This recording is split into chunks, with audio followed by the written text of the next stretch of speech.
Ya, Assalamualaikum warahmatullahi wabarakatuh. Perkenalkan, nama saya Rizky Anggraini, NIM 1903246. Dalam video ini, saya akan mempresentasikan terkait tugas kuliah Business Plan yang merupakan salah satu tugas mata kuliah pendidikan kewirausahaan dengan dosen pengampu Bapak Muhammad Husain Arifin, MPD. Ya, business plan yang saya jelaskan ini merupakan usaha kruyuk perut yang merupakan usaha kuliner makanan terkhususnya pada makanan yang bisa dijadikan sarapan ataupun cemilan semata, di mana dalam proses pendiriannya telah melalui berbagai pertimbangan dari beberapa aspek seperti bahan baku yang mudah untuk didapatkan, harga jual yang relatif murah, sehingga termasuk ke dalam makanan yang disukai oleh seluruh lapisan masyarakat. Ya, untuk latar belakangnya sendiri, Kruyuk Perut merupakan sebuah perusahaan di bidang kuliner yang baru saja berdiri di tahun 2022. Nah, usaha ini didirikan atas kesukaan pemilik saya sendiri terhadap berbagai makanan yang bisa dikonsumsi sebagai cemilan ataupun sarapan. Nah, Kruyuk Perut ini juga berusaha memproduksi makanan ringan sehari-hari yang bisa dikonsumsi menjadi sarapan atau mungkin hanya sekedar sebagai cemilan semata. Nah, kemudian dengan sentuhan alat tradisional modern, makanan dari Kruyuk Perut sangatlah cocok dengan lidah konsumen di Indonesia, terutama bagi kalangan anak remaja dan dewasa. Ya, untuk visi misinya sendiri, eh, kami memiliki visi yaitu perusahaan makanan tradisional modern yang menjadi kriteria di kalangan masyarakat Indonesia. Kemudian misinya sendiri ada 4, yaitu menghasilkan produk yang lebih lezat dibanding produk lain, kemudian selalu menggunakan bahan makanan yang aman dan sehat, kemudian memiliki tampilan unik dan menarik, dan yang terakhir menjalin kerjasama bisnis yang bertujuan membangun perusahaan agar lebih berkembang. Kemudian, selain visi dan misi juga kami memiliki tujuan dan manfaat usaha. Nah, tujuan dan manfaat ini ada 3, yaitu yang pertama, menjadikan pengusaha menjadi lebih kreatif dan inovatif ketika berwirausaha, kemudian menambah pengalaman agar dapat menjadi wirausaha yang baik, dan yang terakhir, membantu seorang wirausaha lebih berpikir kritis dan objektif terhadap bidang usaha yang dijalankan. Nah, kemudian ini ada profil usaha. Nah, profil usahanya sendiri dibagi 2, yaitu jadi profil perusahaan dan profil pemilik. Untuk profil perusahaannya sendiri, nama perusahaannya adalah Kruyuk Perut, yang berjalan di bidang usaha kuliner dengan jenis produknya itu baru ada salad buah. Kemudian alamat perusahaannya ada di Jalan Pasir Luhur, No 17B, R3, RW 10, Kelurahan Padasuka, Kecamatan Cimenyan, Kabupaten Bandung. Kemudian ada alamat Coffee Food-nya yaitu Kruyuk Perut. Nah, untuk profil pemiliknya itu namanya atas nama Rizky Anggraini, jenis kelamin perempuan, alamat Jalan Pasir Luhur, No 17B, R3, RW 10, Kelurahan Padasuka, Kecamatan Cimenyan, Kabupaten Bandung. Nomor telepon yang bisa dihubungi yaitu 0813 12 96 8832. Emailnya yaitu rizkyanggraini07@upi.edu. Peran dalam perusahaan yaitu owner. Kemudian di sini ada logo usaha yang bisa dilihat di PPT. Ya, seperti ini logo usahanya. Kemudian lanjut ke deskripsi produk. Nah, untuk deskripsi produknya sendiri, Kruyuk Perut merupakan produk makanan sederhana yang sering dijumpai oleh masyarakat, namun saat ini makanan tersebut masih sedikit yang dijualnya. Nah, eh, produk ini sendiri memiliki tampilan yang menggugah selera dengan adanya varian bermacam-macam buah dan varian isi paket. Nah, dengan adanya bermacam-macam varian buah ini dan tampilan yang lebih menyegarkan. Hal ini tentunya akan menambah kesan penampilan produk ini menjadi lebih menarik untuk dicoba. Nah, kemudian produk ini juga dihidangkan selagi dingin dan fresh, sehingga membuat salad buah menjadi sasaran dessert atau makanan pengantar yang pas untuk disantap di saat keadaan apapun. Nah, kemudian ada analisa produk. Ya, untuk analisa produknya itu, uh, jenis produknya. Jenis produknya itu ada yang ada di Kruyuk Perut itu terdiri dari tiga ya. Ada tiga produk yaitu yang pertama ada produk pengen nyoba. Nah, pengen nyoba ini itu terdiri dari salad buah dengan 5 buah pilihan, kemudian ada agar-agar dan juga flanya. Kemudian yang kedua itu ada varian mulai lapar. Nah, mulai lapar ini isinya itu terdiri dari salad buah dengan 5 buah pilihan dengan variasi rasa manis, asam, dan manis. Kemudian ada agar-agar juga dan juga fla. Yang ketiga ini salad buahnya dengan 5 buah pilihan dengan variasi rasa manis atau asam dan manis. Kemudian ada agar-agar plus fla versi jumbo. Nah, kemudian di sini juga kami menyiapkan tambahan. Jadi bagi kalian yang ingin menambah itu ada bisa menambah 1 buah pilihan untuk buah atau menambah 2 pilihan buah, terus juga bisa meminta double fla atau double agar-agar. Ya, kemudian di kualitas produk. Ya, kualitas produknya sendiri yang kami berikan sangatlah berkualitas karena bahan-bahan yang digunakan merupakan bahan-bahan yang fresh tanpa mengandung pengawet apapun. Nah, kemudian untuk komposisi produknya ini terdiri dari 1 bungkus agar-agar, 700 ml air, 5 varian buah itu ada pir, apel, anggur, jeruk, dan stroberi. Kemudian ada 100 gram mayonis, 100 gram susu kental manis, dan 100 gram keju. Nah, kemudian ada proses pembuatannya itu yang pertama campur agar-agar, gula, dan air aduk rata, masak sampai mendidih, angkat, tuang di wadah cup mangkuk plastik. Kemudian kita membuat sausnya itu pertama-tama dengan menuangkan mayonesnya dan kental manis putih ke dalam mangkuk baru, lalu aduk rata. Kemudian yang ketiga itu cuci dan potong kecil buah pir, apel, anggur, jeruk, dan stroberi dalam wadah cup mangkuk plastiknya itu dimasukkan semua buah-buahnya yang telah dipotong dan kemudian tuangkan saus salad yang sudah dibuat sebelumnya. Kemudian yang terakhir itu taburi keju parut sebagai hiasan. Nah, salad buah sederhana namun penuh nutrisi siap disajikan di meja makan sebagai hidangan penutup, namun lebih nikmat lagi jika memasukkan dahulu ke kulkas hingga dingin. Kemudian yang selanjutnya itu ada pengemasan produk. Ya, untuk pengemasan produknya sendiri, konsumen yang memesan akan diberikan salad buah yang sudah dibungkus menggunakan wadah plastik salad buah berbentuk seperti mangkuk yang tembus pandang namun aman untuk dibawa di perjalanan. Nah, hal ini digunakan agar salad buah dapat mudah dilihat dan menggugah selera konsumen. Ya, kemudian untuk segmentasi pasarnya. Ya, untuk segmentasi pasarnya itu gambaran umum pasar dan sasarannya. Untuk usaha penjualan salad buah ini merupakan usaha kecil yang dijalankan dengan membuka satu outlet yang berlokasi di rumah pemilik. Nah, jika usaha ini berhasil atau sukses dan dapat mencapai tujuan yang diharapkan, maka pemilik akan memperbesar usaha ini dengan membuka cabang-cabang lainnya.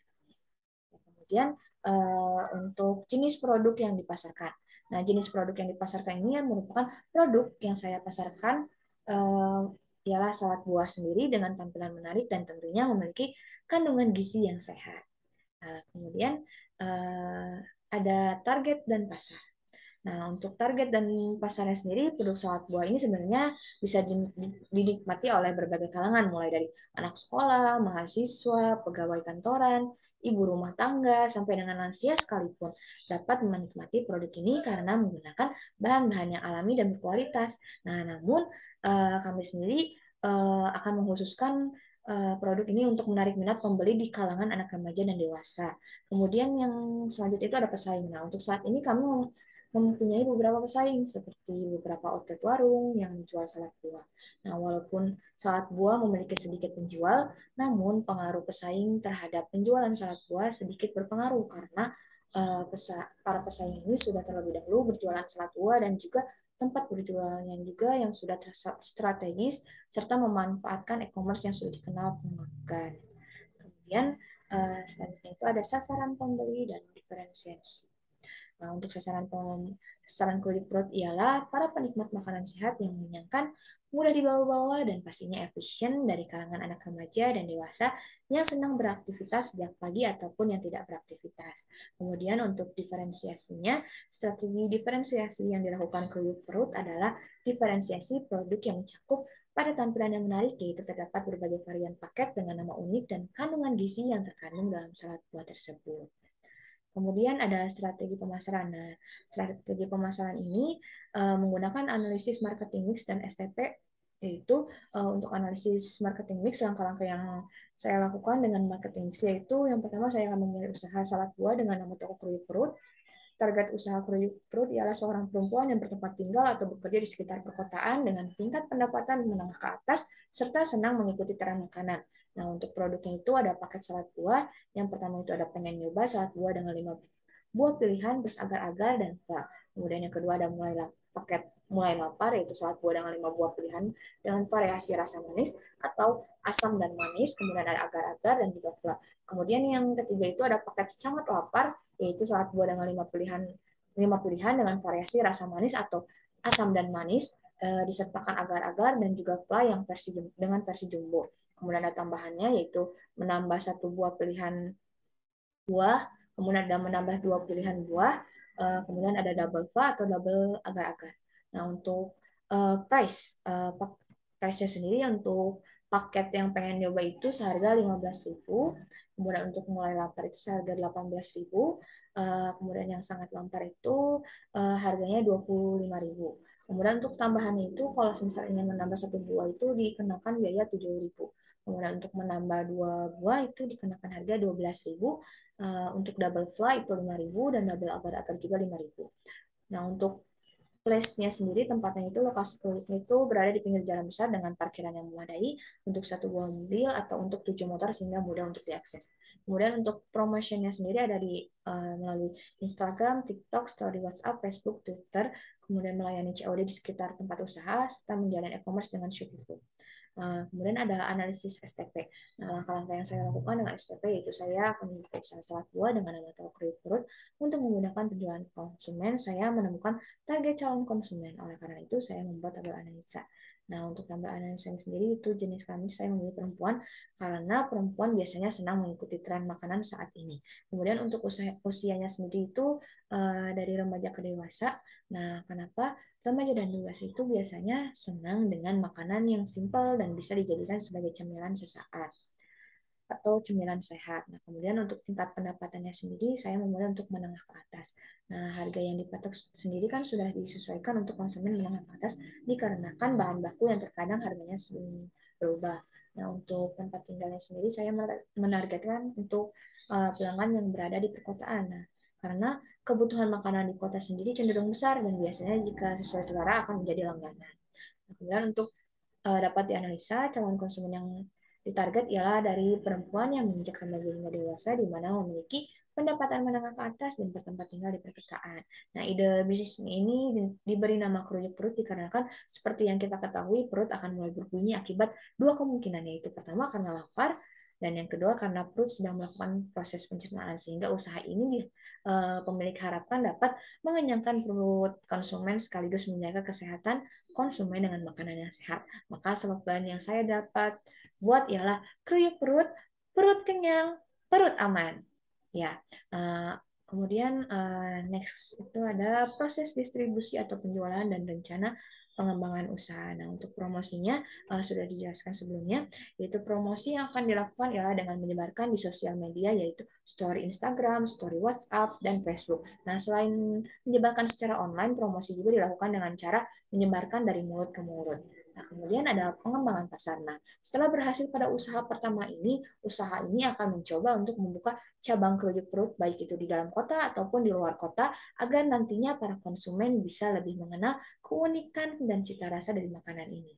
Kemudian untuk pengembangan produk. Nah, pengembangan produk ke depan untuk produk salad buah ini akan dikembangkan dengan cara penyajian atau pendistribusian ke pelanggan, tetapi akan lebih baik jika menambah varian baru yang lebih unik. Nah, untuk langkah-langkah promosinya untuk permulaan dalam proses penjualan kerupuk perut akan melakukan promosi melalui teman-teman dari pemilik sendiri dengan memberikan tester, kemudian kemudian kami meminta kepada teman kami untuk mempromosikan di media sosialnya masing-masing. Dan untuk distribusinya, tempat penjualan produk kulit perut berada di kawasan yang strategis, keberadaan tempat yang ada di pinggir jalan, kemudian penduduk di sekitar yang cukup banyak di sekitar tempat penjualan akan mendukung kegiatan usaha ini. Selain tempat yang strategis, keberadaan produk salad buah ini juga jarang diperjualbelikan di sekitar tempat jualan, sehingga dapat lebih cepat diketahui. Dengan demikian, faktor manusia yang biasanya suka mencoba hal baru akan timbul. Nah, kemudian sumber dana ya. Dalam melakukan usaha ini, sumber dana yang digunakan itu berasal dari modal sendiri, yaitu tabungan dari pemilik, kemudian dari orang tua, yaitu orang tua itu sifatnya membantu saja apabila ada kekurangan. Kemudian selanjutnya itu ada anggaran biaya. Nah, untuk perhitungan harga jualnya itu biaya tetap, biaya penyusunan. Untuk biaya penyusunan itu ada toples, harganya 25.000 dengan volume pemakaian 5 untuk setahun. Untuk biaya penyusunannya itu 4.166. Kemudian ada pisau seharga 30.000 dengan volume pemakaian itu satu, sehingga biaya penyusunannya ya 1.000. Kemudian ada sarung tangan dengan harga 7.000 dengan volume pemakaian itu 4, yaitu 4 pak ya, satu pak itu berisi 100 dengan harga biaya penyusutan 933. Nah, untuk parutan keju itu harganya 15.000 dengan volume pemakaian satu, sehingga biaya penyusutannya itu 500. Dapat kita totalkan biaya penyusutan yaitu 6.599. Kemudian ada biaya promosi. Nah, biaya promosinya sendiri adalah 50.000 per bulan. Untuk total biaya tetap per bulannya yaitu 56.599. Kemudian ada biaya tetap perkemasan. Nah, biaya tetap perkemasan itu sama dengan biaya tetap perkemasan dibagi target produksi, sehingga 56.599 dibagi 150 yaitu 377. Kemudian untuk anggaran biaya selanjutnya itu biaya variabel. Nah, biaya variabel ini ada agar-agar dengan harga 4.000, volume pemakaian untuk proporsinya itu satu, biaya satu kali produksi seharga 4.000. Kemudian untuk buah harganya 5.000 dengan volume pemakaian atau proporsinya itu ada 5, dengan biaya satu kali produksi ialah 1.000. Kemudian untuk mayones dengan harga 5.000 dengan volume pemakaian satu, sehingga biaya satu kali produksi adalah 5.000. Kemudian susu kental manis dengan harga 2.000, volume pemakaian satu, sehingga biaya satu kali produksi adalah 2.000. Kemudian ada keju, harganya 7.000, volume pemakaian adalah satu, sehingga biaya satu kali produksi adalah 7.000. Kemudian ada kemasan dengan harga 1.500 dengan volume pemakaian 5, sehingga biaya satu kali produksi ialah 300. Dapat ditotalkan biaya satu kali produksi ialah 19.300. Nah, kemudian selanjutnya untuk harga jual, proporsi keuntungan yaitu sama dengan biaya tetap ditambah biaya variabel, sama dengan 377 ditambah 19.300 sama dengan 23.612, sehingga kami buatkan menjadi 25.000. Kemudian next itu ada total pengeluaran dalam satu bulan. Nah, ini tuh kami hitung total cost dikali target penjualan yaitu 19.677 dikali 150 sama dengan 2.951.550 rupiah. Nah, kemudian ada total pendapatan dalam satu bulan, ada target penjualan dikali harga jual yaitu sama dengan 150 dikali 25.000 sama dengan 3.750.000, sehingga laba yang ditemukan ialah 3.750 dikurang 2.951.550.000 sama dengan 798.450. Ya, mungkin sekian presentasi video yang dapat saya sampaikan. Kurang lebihnya mohon maaf. Terima kasih. Wassalamualaikum warahmatullahi wabarakatuh.